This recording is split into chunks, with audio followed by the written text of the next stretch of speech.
Episode 6, Crisis-Proof Your Calendar, The Art of Digital Reprioritization. These series are for anyone struggling to stay productive. Don't forget to subscribe so you don't miss out on the next episode. Time blocking is amazing when everything goes to plan. But what happens when life throws an unexpected curveball? An urgent email? A family emergency? How do you protect your personal time and reprioritize your goals without the whole day collapsing? This was my calendar yesterday, a color-coded masterpiece. Every minute accounted for. And then, life happened. This urgent meeting request completely derailed my deep work session. My perfect schedule was shattered. But that's when I realized something important. The real power of a digital planner isn't just creating a perfect schedule. It's the ability to break it down, piece by piece, and rebuild it from scratch fast. It's about moving from a rigid schedule to a resilient one. So today, let's learn how to crisis-proof our calendars. The first step: stop filling every single minute of your day. This is the biggest mistake most of us make. Instead, we're going to introduce something I call buffer blocks. I use a specific color for them in my digital planner, this pale lavender. I always schedule two 30-minute buffer blocks, one before lunch and one in the late afternoon. Now, we schedule meetings, work, and workouts, but we rarely schedule for life itself. That's what these are for. Digital planning makes this so easy. These are my white space buffers. They aren't for a specific task. They're here to help me catch my breath, address an unexpected email, or just absorb a time overrun from the block before. See how simple it is to drag and drop them. Imagine trying to do this with a paper planner, all that erasing and rewriting. This is where digital tools really shine. It's our first line of defense against chaos. Alright, let's put this system to the test. Our beautifully planned day is about to meet a few familiar faces, the kind of interruptions we all deal with. Let's call them the external forces. First up, the work crisis. My colleague Ben from the sales team just popped up on a video call. He needs an immediate and scheduled 45-minute review of a proposal because of a last-minute client change. It's urgent and it can't wait.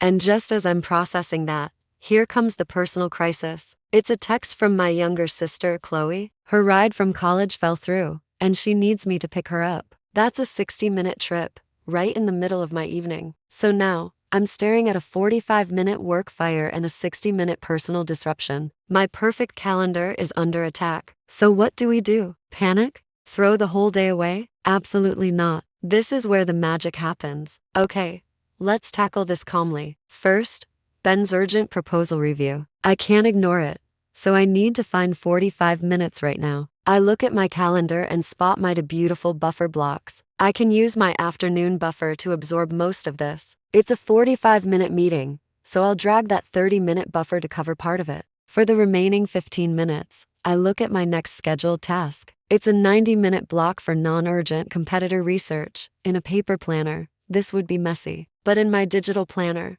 it's a simple 3-second drag and drop. I'll just shrink the research block by 15 minutes and move the entire task to an evening slot I had originally blocked for watching a movie. See? I've absorbed the crisis and simply pushed a lower priority task. I haven't deleted it. Problem 1 solved. Now for the personal crisis. Picking up Chloe. This directly impacts my scheduled personal time. I had a digital detox block at 6 p.m. and dinner planned for 7 p.m. This is a critical moment. How do you handle an unexpected event without completely sacrificing your personal time? This is where I use a concept I call minimum viable personal time, or MVPT. I know I can't do my full digital detox hour anymore, but I absolutely can protect my dinner time. So, I'm going to reschedule the entire digital detox block. I'll drag it to an empty slot I have labeled flex time for tomorrow morning. My dinner at 7 p.m. stays right where it is. It's protected. And the drive to pick up Chloe? I'm going to reframe that. Instead of seeing it as a disruption,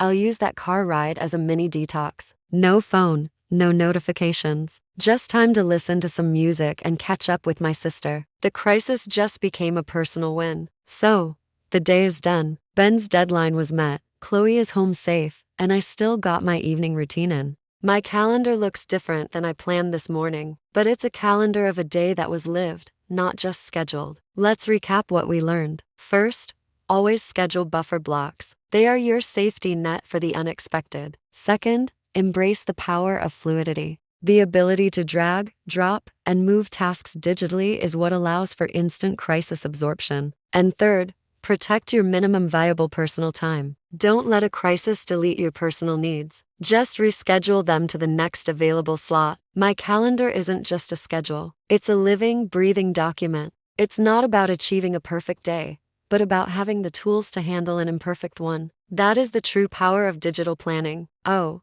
hang on. I'm getting a call from my friend Aisha. She runs a digital planning company. Maya, your productivity reset is incredible. I need your help. We're doing our 2026 strategy session next week, and I want you to present your new system. I want to show my team how to move from daily management to long-term vision planning. Aisha, that's perfect. Daily crisis management is just one piece. The real game changer is using these same digital tools to build a future-proof life. I'll be there. Let's talk about macro productivity. Next time, we're going beyond the daily to-do list. We'll explore how to map out your long-term future using digital vision, planning, and shift from just managing your day to designing your destiny. Thanks for watching, and don't forget to subscribe for the next episode.